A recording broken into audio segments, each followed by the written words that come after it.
Angazi, maybe I'm crazy, maybe ngiyislima. I don't know, because when you listen to other people bekhuluma ngabantu be-MK, you can see ukuthi emqondweni yabo engazuthi abantu be-MK abanayingqondo, you know, how could they believe in this man? Hey, but guys, I don't know, maybe umuntu kuyadinga ukuthi akanifake ekutheni why we feel the way mina ke, let me say, why do I feel the way that I feel about ubaba? You know, mina indlela engathola ngayo nge-MK, it told me ukuthi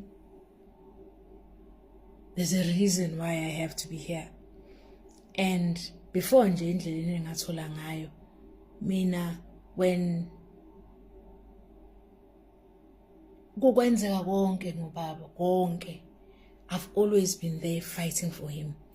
People abebengifollowisha ku Facebook can tell you, ku Facebook bengilwa mina, uTwitter ngaze ngize ngibe umuntu ka Twitter because of indlela okukhulunywa ngayo with each other, indlela oku-interactwa ngayo, for me iyangibalekisa. But ku Facebook, angisho vele ku Facebook kuthiwa ikuyi-village and mina I'm a village girl, ngingane yasemakhaya mina. So I would speak from my heart ngobaba because that's how I felt, and that is still how I feel. Actually,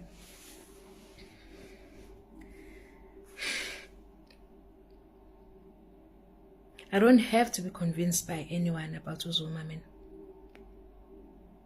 I don't need anyone to try and convince me ngozuma. Mina uZuma, I know him. And mhlambe futhi that's his strength. Ukuthi we know him as the ground forces, we know him. So it doesn't matter ukuthi uthini ngaye, thina siyamazi.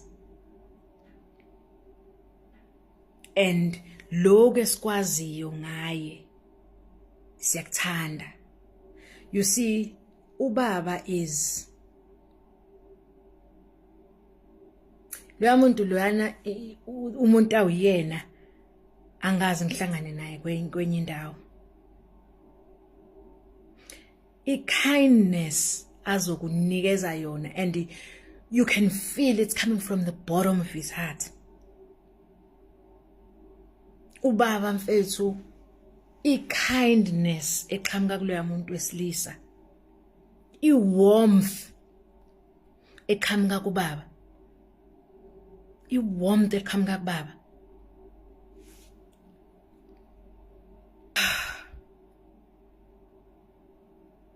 I wish people could be like that.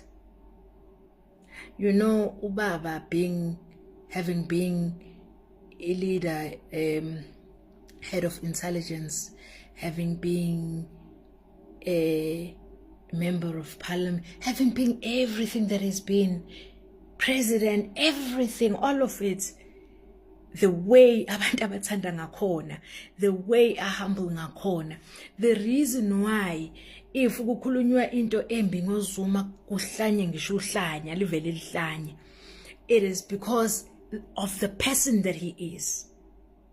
You know, you can say ukuthi uZuma wenza u1, wenza u2, wenza u3, but the person that he is iyakuphikisa.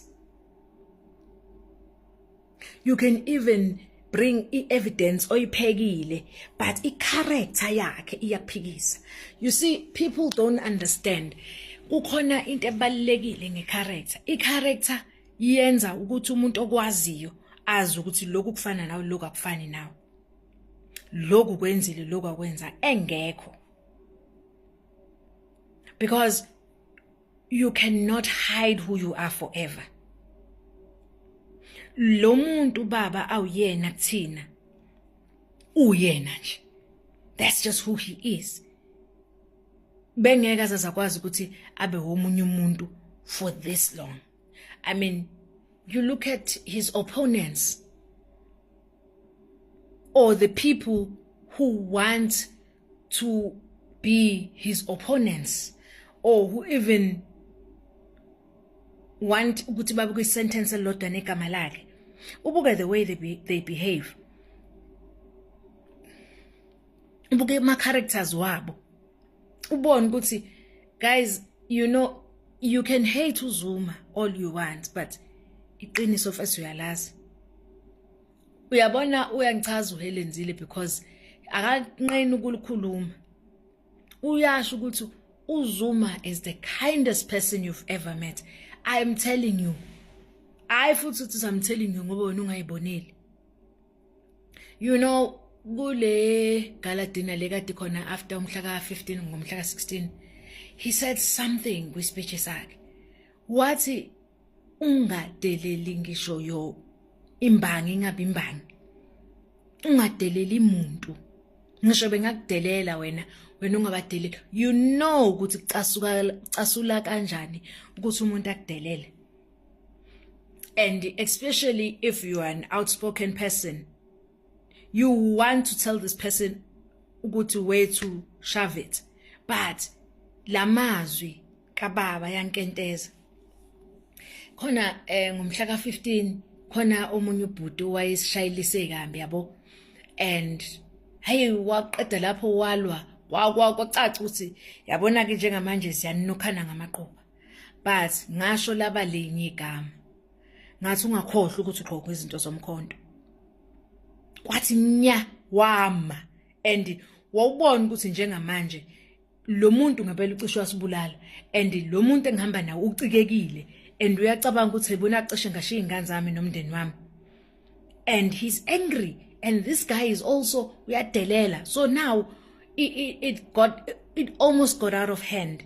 But into eyathema the person I was with was reminding them ukuthi bona bawumkhonto. Because you cannot be led by ubaba and not be even a tiny bit like him. I think ilento ifana njengokukholwa mfethu njengokusindiswa ukuthi fana noJesu. Because angisho wena you want to do njengoba uJesu enze emhlabeni, so fana ke naye. You know, so nje guys mina niyongixolela seningamanini ngibize ngasi Silima. Senimanini ngibize ngako ukuthi vele onke lamagama enwashoyo.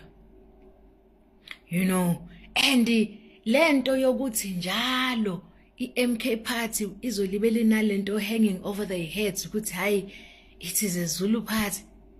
Ayikho leyo nto. Ayikho leyo nto leyo. Because if kukuthi uyathanda ukusebenzisa ingqondo, hamba ubuka ukuthi ama leaders ethu awubani. Ubuka ukuthi baqhamuka kumaphi ama province.